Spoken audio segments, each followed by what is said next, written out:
After my unsuccessful foray after flounders on the adder, I decided it was time to get back onto the open water, do some proper sea fishing.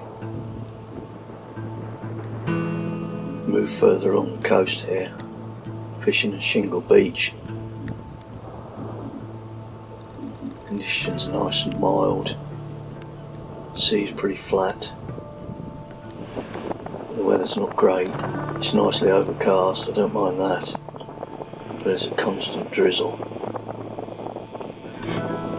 which is a bit wearing, soaking me all the way through. Got new reels on today, Pen Slammers, the live liner versions that save me so much time and messing about. I'm fishing on the Bristol Channel with big baits. I use Pen live liners there as well, but I use the bigger affinity ones. Apart from the fact that you can just flick the switch and not lose your rods if a ray takes a bait or a conger, you're not paying attention, it'll give line. They can be adjusted, the free spool can be adjusted so that like this, when you have to walk back, you can just pick the rods up and walk off with them without dragging your bait about. It's another great time saver. I really don't understand why everybody that uses a fixed spool in the sea doesn't use a bait runner or live line type reel.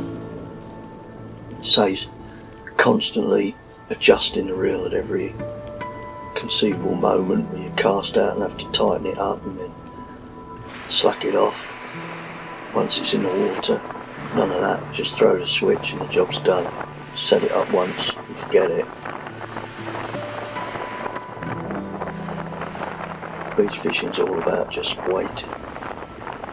You never know whether the fish are going to be there or when they're going to turn up. Not too much weed about at the moment, just odd little bits catching on the line. But nothing to drag the leads out or anything, so I started off using watch weights and straight bombs. Got a 2-hook flapper on one rod and with half a lug on each, still tied on with elastic, and the other rod's just a straight running ledger with a short 1-foot tail on it, or 1-foot snood. I was still trying to clip it up, but it's really not working. I shan't bother again. After a long wait, get to high tide and start to get a few rattles, and they're only whiting, but bite's a bite. Better than I was on the river anyway.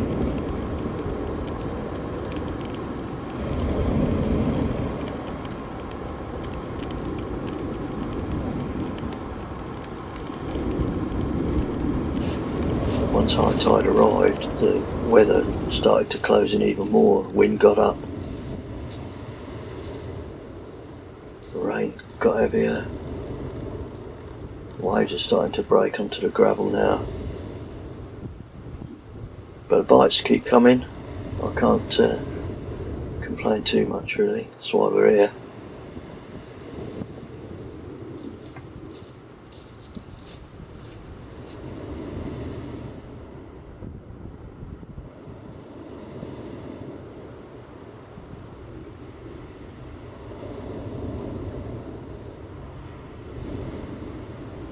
Just to watch and wait now, wait for those rattles.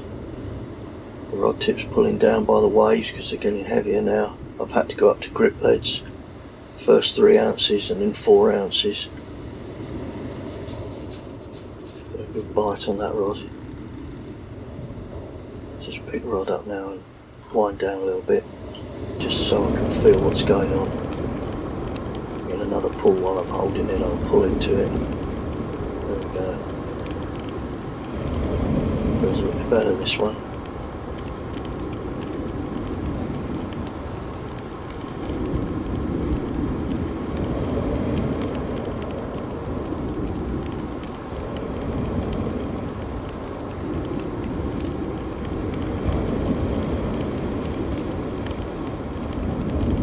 spools on these pen slammers are not as big as they are on the Affinities.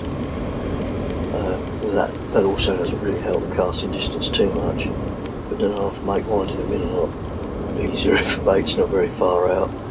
You seem to be winding all day sometimes if you've really given it a good thrashing and got it at over 100 yards. Not that I can manage that very often. This is a bit of a change. It's a half decent pounding.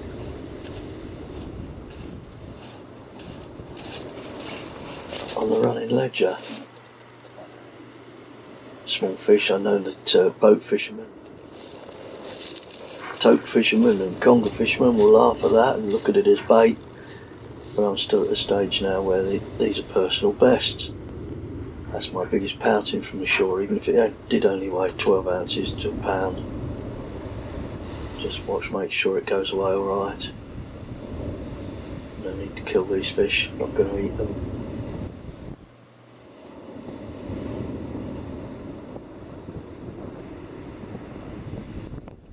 It's definitely getting stronger now. Nearly had the rods over then.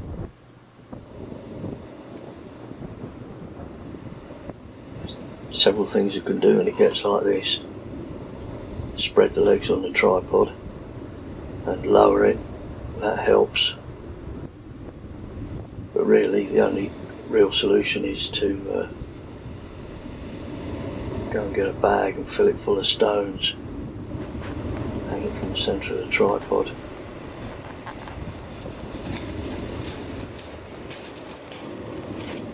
That extra weight lowers the centre of gravity and cures the problem at stroke.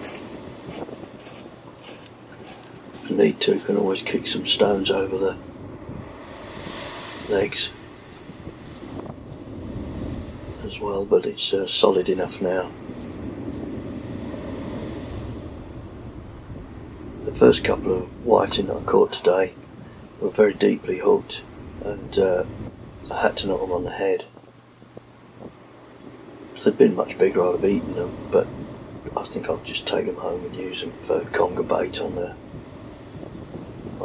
channel next time I go down there. But while I had them on the bank, once I'd dispatched them, I decided to have a play using Billy Bantock's unhooking method that he uses for flounders.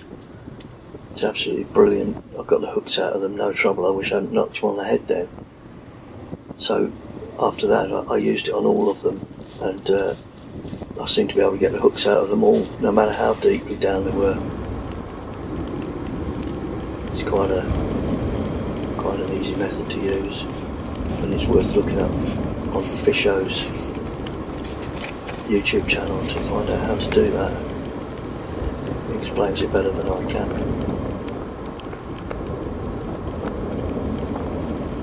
They're not all rattles. I had a really good pull down this time, and then suddenly it all sprang free and I was getting very excited. Bass, ray maybe. If it's a bass, it's a schoolie. But that'd be a change. I haven't had a bass off the shore yet on the bait. A few on the lures.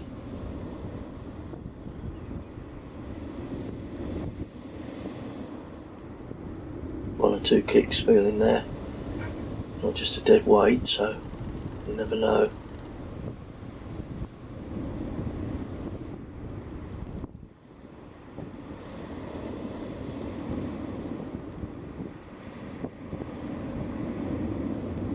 Just the whiting ganging up on me, 2 at a time, breaking new ground on every trip these days. And that's it. Bait, the weather's closed in too much. It's getting to be too much weed about now. The wind's driving it in. It's catching the lines, dragging the lines down, pulling my 4-ounce leads out. Bites have sort of faded away as well, so I think this is a good time to knock it on the head. It's got really dark and gloomy. It's only going to get wetter, so I'll leave the turnstones to it.